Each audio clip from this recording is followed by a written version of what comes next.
Stage ते वेठल मोइज़ा काबरीन ऐं हाल में वेठल मुंहिंजी भेणियूं ऐं भाइरो, सभ खां पहिरियां आऊं एकता अख़बार जे सरवाण महबूब अब्बासी ऐं एकता जे साथ के 11वीं सालगिरह जी दिल जी गहराइनि सां मुबारक पेश कयां थो। 11 साल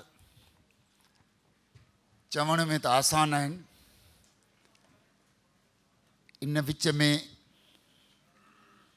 केतिरियूं मुसीबतूं, केतिरे मरहलनि खे मुंहुं ॾियणो पियो, उनजी कुझु क़दुरु असांखे ॼाण आहे। बाक़ी त महबूब अब्बासी ऐं संदसि सथ खे ख़बर हूंदी। असां त छड़ो ॾिठोसीं त अंधा मुल्तान में मौजूदु आहिनि। उहे कीअं पहुता आहिनि, रस्ते में केतिरा धिका, केतिरा खॾा खुॿा, केतिरा कंडा लॻा आहिनि, उहा त उन्हनि खे ख़बर हूंदी। पर बहरहाल आफ़रीन हुजे जो 11 सालनि जो वॾो सफ़र आहे जेको कामयाबी सां तय करे अॼु सुधो पंहिंजी मंज़िल जी तरफ़ गामज़न आहिनि। को बि कमु सवाइ मक़सद जे न थींदो आहे। एकता जी शुरूआत जॾहिं महबूब साहब कई त उन बि पंहिंजे आॾो क्लियर हिकिड़ो मक़सदु रखियो। उहो इहो हो त मीडिया जे ज़रिए असां हिन समाज में, सिंध जे हिन समाज में कीअं असीं बहितरी आणे सघूं था, उन जे लाइ कहिड़ियूं असां पॉज़िटिव कोशिशूं वठूं। ईअं न जो रिवायती जेको मीडिया कंदी रही आहे त सनसी ख़ेज़ियत, नेगेटिव शयूं, माहौल सॼो ज़हर आलूदा करणु, एक्सट्रीम ॻाल्हियूं करणु, उन जी बजाए बहितर इतिहाद ऐं मोहबत जूं ॻाल्हियूं कजनि। ऐं ख़ुसूसन जॾहिं असीं इहो था चऊं त हीअ असांजी सिंधी अख़बार आहे, सिंध असांजी शनाख़त आहे, त पोइ सिंध जे रिवायत, सिंध जे कल्चर, सिंध जे हक़नि ऐं वसाइल जे लाइ बि असांखे तमामु मुस्बत अंदाज़ सां पंहिंजूं कोशिशूं वठणु घुरिजनि।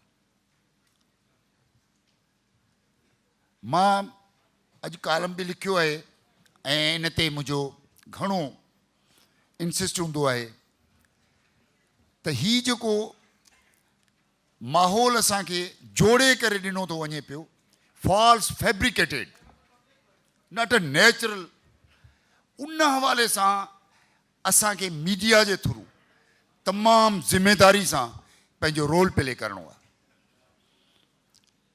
1920 में जॾहिं सब कॉन्टिनेंट में इस्लाहात आया त उन इस्लाहात जे ज़रिए नयूं सीटूं पैदा थियूं, इलेक्शन जा तरीक़ा पैदा थिया, जंहिं तहत सूबाई असेंबलियूं, म्यूनसिपैलिटियूं, बोर्ड, ॿिया टिया, त उहो नए इक़्तिदार जी जेको आहे उहा रसाकशी शुरू थी वई। ऐं थियो ईअं त जेके जहांदीद ऐं पंहिंजे वेस्टेड इंट्रस्ट जे लाइ सियासत पिया कनि, उन्हनि ज़रूरी सम्झो त को अहिड़ो ममण मचाइजे, का अहिड़ी नेगेटिव ऐं एक्सट्रीम ॻाल्हि कजे जंहिंसां पंहिंजे असीं वोटर खे हिकिड़ो भूत ॾेखारे, उनखे डिॼारे, उन जी क़यादत ऐं उन पंहिंजे वोट बैंक खे इंटैक्ट रखूं। ये 1920s में इहो शुरू थियो ऐं पोइ पूरे सब कॉन्टिनेंट में बदकिस्मती सां असांजूं अख़बारूं या हिंदू थी वियूं या मुस्लमान थी वियूं। उहो काउंट बि ईअं थींदियूं हुयूं कि हिंदू अख़बार हीअं लिखियो आहे, मुस्लमान अख़बार हीअं लिखियो आहे, ऐं उहे तमामु घणियूं पॉपुलर हुयूं। हिन स्टेज ते बि तमामु घणियूं तारीफ़ूं थियूं असांजे माज़ी जी अख़बारुनि जूं। ऐं तव्हां ॾिसंदो त उन जो बुनियादु छा हूंदो? मज़हब हूंदो। मज़हब जी बुनियाद ते ईअं नफ़रतूं पैदा करे, पाण में डायरेक्ट टकराव में आणे, डिवीजन पैदा करे, बाइफर्गेशन पैदा करे ऐं उन्हनि खे लड़ाए वियो। नतीजतन हज़ारनि न लखनि जी तइदाद में माण्हुनि जो क़त्ल आम थियो ऐं उन खां पोइ इहे असांखे सब कॉन्टिनेंट जो कासो मिलियो। जेको अञा ताईं उहो सिलसिलो जारी आहे। साॻी नफ़रत जी पैदावार अॼु असां ॾिसूं था पिया त इहा सूरत हाल वरी साॻी जेके हिंदू ऐं मुस्लमान जी हुई, अॼु कॾहिं मुहाजर और सिंधी जी शिकिल में उहा पेश कई थी वञे पई, एक्सट्रीम क़िस्म जूं ॻाल्हियूं करे, ऐं उहो पंहिंजे इलेक्शनरी जेको वोट बैंक आहे उनखे इंटैक्ट रखियो थो वञे पियो।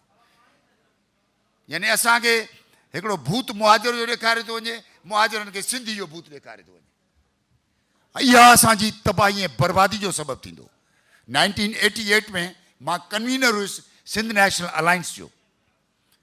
उन टाइम में अनएक्सपेक्टेड यानी इमेच्योर स्टेज ते जॾहिं सिंधी माण्हू वॾी मुश्किल सां अची सराउंडिंग में विहणु लॻो हुयो, ॻोठ घर छॾे ऐं हिते अची करे पंहिंजी ॿारनि जी तइलीम में थोरो धंधे दाड़ी जे लाइ हुन शुरू कयो, किथे कब्ज़ा शब्ज़ा हे हो करे अञा मस वेठो, त हुनखे अहिड़ो ट्राह ॾिनो वियो जो भॼी वञी करे न घर वञी सघे न हेॾे वञी, उते धाड़ेल वेठा आहिनि, सॼो माहौल हुनखे अहिड़ो करे छॾियो, काॾे निकिरण जहिड़ो कोन हुजे। उन वक़्त में बि असीं इहो तइ कयोसीं त मलाइक लही करे बि अची चवंदो त सिंध जे मुस्तक़िल रहंदड़ माण्हुनि में झगड़ो सिंध जे मुफ़ाद में आहे, असीं उहो क़बूल हर कंहिं न कंदासीं। ऐं उन टाइम में लालू खेत में बि वञी जलसा कयासीं। मां पाण जलसो कयो अलामा अली मुख़्तियार जे घर ते, इलाही बश बिकक जेको आहे इन जे ॻोठ जी भरिसां, ही सभु उते हुया।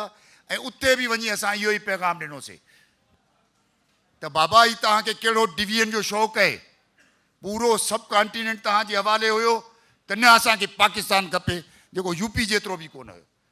वरी पाकिस्तान खपियो त बाबा हाणे न असांखे जेको आहे सो वरी वेस्ट पाकिस्तान, वरी वेस्ट मिलियो त बाबा सिंध खपे, सिंध खपे त पोइ छा लालू खेत खपे, पोइ 10 नंबर, पोइ 8 नंबर। अरे बाबा करणु छा था चाहियो?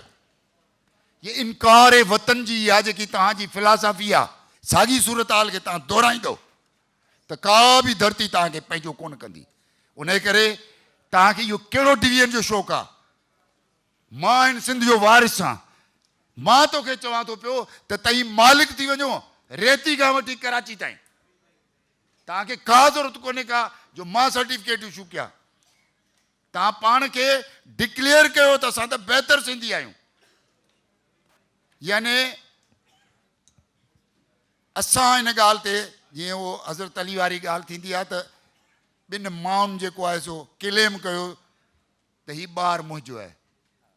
हज़रत अली जन चयो बाबा तलवार खणी वठो, चयो बाबा हिन जे ॿार जा 2 धिकियोसि, हिकिड़ो हुनखे ॾियो, हिकिड़ो हुनखे ॾियो।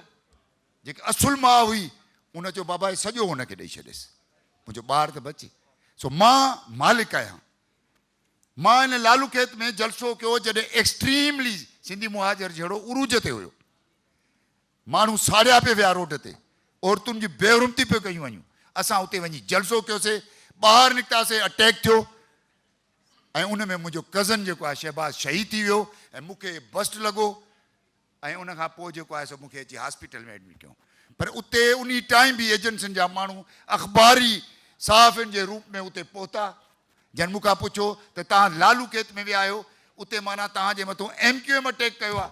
मां चयो न, हे उन सोच अटैक कयो आहे जेको चाहिनि था पिया त सिंध में मुस्तक़िल रहंदड़ माण्हुनि में हमायगी न हुजे, उन में मोहबत न हुजे, उन में इतिहाद न हुजे, उन सोच मूं ते अटैक कयो आहे। पोइ अञा मां वरी पोइ सखर झंडे केस में मूंखे वरी सेंट्रल जेल में विधऊं।